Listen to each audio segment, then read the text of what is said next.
Hi, I'm Dr. Omar Brahimi. I'm a board-certified dermatologist that has expertise in laser and aesthetic procedures. One of the procedures that we have recently launched is something called Ellacor. We're actually the third site in the country and worldwide to have this technology. So we've been getting a lot of questions online from people just asking exactly what this is, how it works. There's a lot of misconceptions. Some people seem to think this is microneedling, and other people think it's an extremely uncomfortable procedure. So I just wanted to make a short video just to kind of clarify exactly what Ellacor is, how it works, and share some of the early clinical results that we've been getting with our patients. So Ellacor was FDA approved last year, and it's indicated for the treatment of moderate to severe wrinkles of the lower face, including the cheeks and the perioral area. It was actually developed at Harvard Medical School and Massachusetts General Hospital by a dermatologist, Dr. Rox Anderson, and a plastic surgeon, Dr. Jay Austin.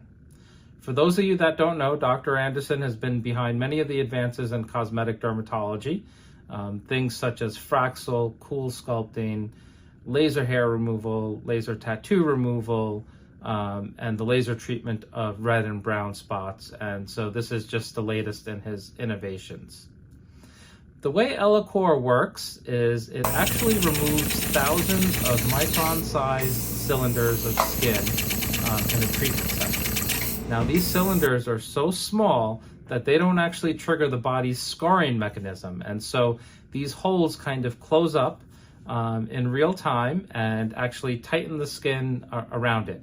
And when you take out thousands and thousands of cores, you could get a substantial improvement in the appearance of wrinkles and loose skin on the lower face. This is a totally unique mechanism of action. There's nothing like it on the market today. A lot of people have said, well, isn't this just microneedling? No, microneedling is actually completely different. Microneedling uses an array of needles that penetrate into the skin, but do not remove any tissue. You can also combine microneedling with RF energy, which is also a very popular modality. And in this, the microneedles go into the skin and then deliver a little bit of RF energy, which thermally will damage the tissue. But again, no tissue is removed with RF microneedling either. How does tissue microcoring differ from things like laser? That's also a question that I get commonly. The difference between tissue microcoring, where we're removing little cores, tiny cores and cylinders of tissue, is that there's no heat or thermal damage of the skin, okay? So something like a fractional ablative laser, where you're actually ablating or creating a channel of vaporized tissue, also comes with a coating of heat damage to the tissue. And it's thought that this coating of heat damage actually is what prevents the hole from closing up. And in tissue microcoring, you don't actually have that heat damage. And so it's thought that the hole can close easier and bring about an improvement in the laxity of the tissue. So with tissue microcoring, the thought process is when you see a plastic surgeon and they cut out skin, they typically will take it out from in front of the ears and onto the neck and take out a large portion of skin and then pull the loose skin tight. Now, instead of taking out a large amount of skin, what Ellacor does is it takes out thousands of little tiny cylinders of skin. And when you add the amount of tissue that's removed, it's not all that different than what's taken out during a facelift. However, because these tissue cores are so small and tiny, they don't trigger a scarring response. So these holes will actually close up without any clinical evidence of scarring. And when you take out large amounts of tissue, you can actually get tightening in a minimally invasive way. The other main limitation with a face or neck lift is while you can pull lax skin tight, it does nothing for the wrinkles around the mouth and the perioral area. And this is one of the applications of Ellacor that I'm so excited about, and I will share some of my before and afters of my earliest patients to show how this point really hits home. I'm also getting a lot of questions on who's a good candidate for treatment.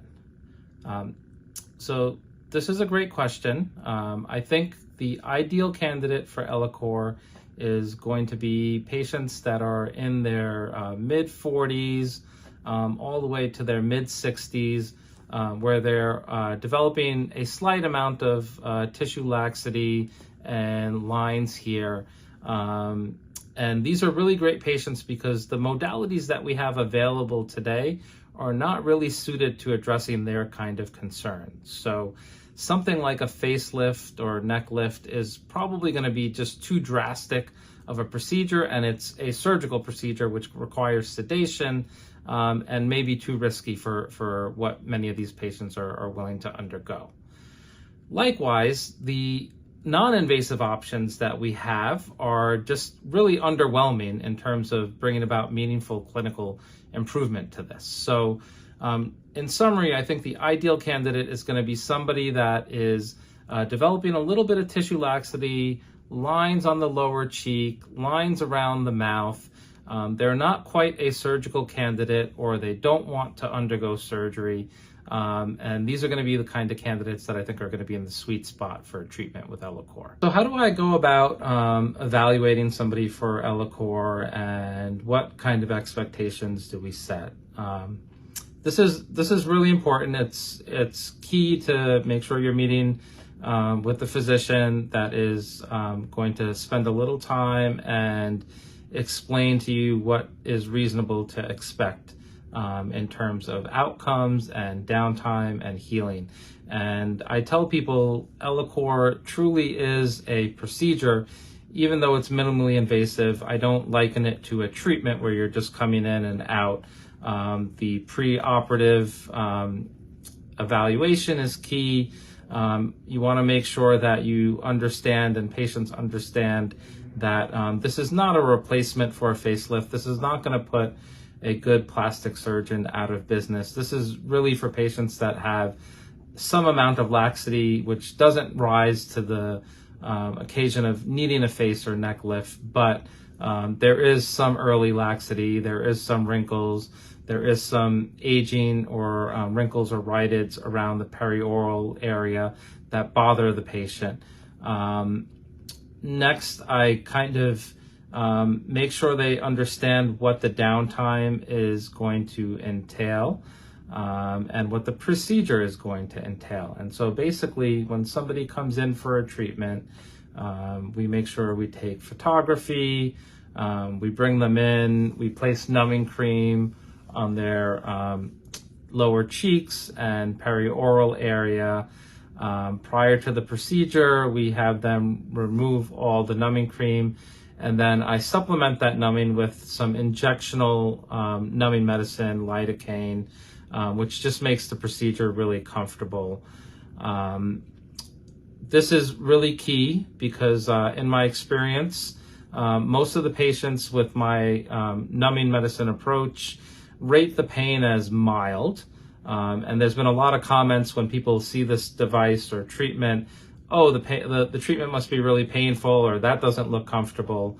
Actually, I've been really impressed, and most of the patients that have done this have not described pain as being a significant barrier or something that they really found to be troublesome. So most of the people have noted that the pain was very mild with this treatment. When it comes to recovery, obviously we're removing thousands of cores of tissue, so you can actually see little tiny holes in the skin, and these close up over hours to days, and so obviously there is going to be a little bit of downtime with this. In my experience, this can range anywhere from 3 to 4 days to about 7 days. So just being conservative, I tell patients to plan on about a week of downtime. We are actually looking at ways and post-procedure care that can shorten the downtime significantly to get this to be under a week. And I think we're going to have some improvements in the post-procedure care coming out quite soon. But generally speaking, it's just very basic care, gentle cleaning with soap and water, and then application of post-procedural topicals such as Aquaphor or Vaseline. In terms of expectations, it's important to note that most patients, this is not going to be a one and done type of treatment. It's typically going to take somewhere between 2 to 3 treatments for most patients to get a meaningful improvement. The treatments can be done as soon as about a month apart, depending on what the patient has going on in terms of social downtime, etc. I want to share some of my clinical results with you. So this is a patient of mine. She's 62 years old. You can see she's got a good amount of sun damage and photo aging, and you can see this is before and after just a single treatment. She's 90 days out, so none of these improvements are from swelling or post-procedural aspects. This is 90 days or 3 months out, and if you look at her, you can actually, if you looked at the photo, you would actually think that I did some sort of filler on her. Except I'd actually argue that the results are probably even better than filler. So you definitely see an improvement to the nasolabial folds and the melolabial folds, or the marionette lines as we talk, but look also kind of around the mouth in this perioral area. And what you can really see is there's a nice smoothing of the skin. And this is really difficult to do with filler. It's sometimes hard to get a nice even smoothing, or to even take some of these marionette lines, which can be really, really deep, and it can take a ton of filler product to get it to kind of come up and over. And so I was really impressed with this result after just a single treatment. However, I do, tell patients that oftentimes they have to plan on more than one treatment to get an improvement, but it's nice to see this kind of improvement with just a single treatment. This next patient of mine is a 58-year-old woman of Italian-American heritage. And this is after 2 treatments, and she is 3 months out after her first treatment and 2 months out after her second treatment. And again, you can see a dramatic effect. Almost looks like I placed a filler in her nasolabial or smile lines and her marionette lines. Again, aside from that, you can see a nice overall smoothing effect in the perioral area. And then if you actually look, you can actually see some improvement in kind of the jowling as well. One of the other really interesting things that I'm observing in my Ellacor patients is that aside from this filler-like effect, they're all commenting about how their skin feels better, looks better, and so there's a rejuvenating effect that we're not capturing necessarily with photos.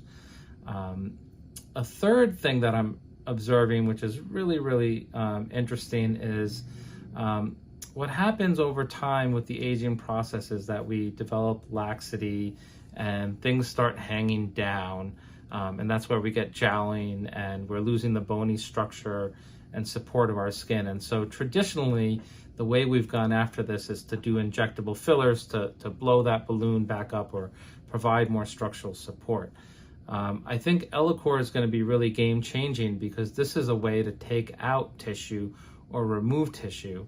And so instead of blowing air into the balloon to tighten it up, we're actually kind of shrinking the wrap or the skin around the bone. And this is really the first non-invasive or minimally invasive option to do this short of surgery. But if you actually kind of stand back and look at these patients, you see that upside down triangle of youth kind of being restored, where the lower face becomes kind of narrow and the jowls kind of tighten out. So again, this is really encouraging, and what I love about this is the results are really natural. It's not changing the way any of my particular patients look. They're still them, but just a previously restored version of how they looked.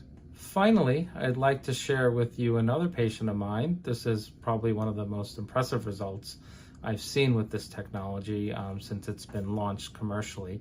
And this is a 57-year-old patient of mine who does everything to take care of herself, from working out, dieting, does all kinds of procedures, and she's always been unhappy with the way her lower face looks. And we've tried injectable fillers, everything ranging from hyaluronic acid fillers to polylactic acid or Sculptra. But she's just never been quite happy with the way her lower face looks. And this here is a before and after of 2 treatments. So she's 2 months out from her second treatment and 3 months out from her first treatment. And again, just a really obvious improvement. Again, almost looks like I did filler. Improvement in the nasolabial folds, the marionette lines. Look at the smoothing in the perioral area where the lines are kind of flattening and being smoothed out. This is really, really hard to do with injectable filler. If you actually kind of look at the photo closely, I'm actually seeing a little bit of a lip lift also. So removing the tissue around here is giving us more show of the pink of her lips. And so may this technology help kind of give us a little bit of a lip flip or lip eversion or a greater show of the lips. I think that's definitely something that's possible and something that we need to look at more rigorously. But, you know, again, just a really exciting and cool result that we've seen. So in conclusion, Ellacor is a technology I'm really excited about. This is an entirely new mechanism of action with the removal of thousands of little tiny cylinders of skin that heal up without any evidence of scarring. As I mentioned, we are an early launch site for Ellacor with the company, and so I'm really excited to see the direction that this goes in. Patient satisfaction has been really high thus far. Pain with the procedure has been mild and very manageable. No one describes it as insurmountable. And we've done this procedure on experienced cosmetic patients, patients that haven't done many procedures that are coming in and this is their primary concern. And so it's been really manageable. And I think this is one of the really important points to make. So I'm probably being a little redundant, especially just because the procedure may look like it might be uncomfortable, but pain really hasn't been an issue with my patients. Again, the post-procedure care is pretty easy and straightforward, and satisfaction has been fairly high. So thank you so much for tuning in to this video, and I look forward to seeing where this technology goes. I think there's many applications that we have not begun to investigate yet that are also going to be coming out based on this technology. So stay tuned. Take care.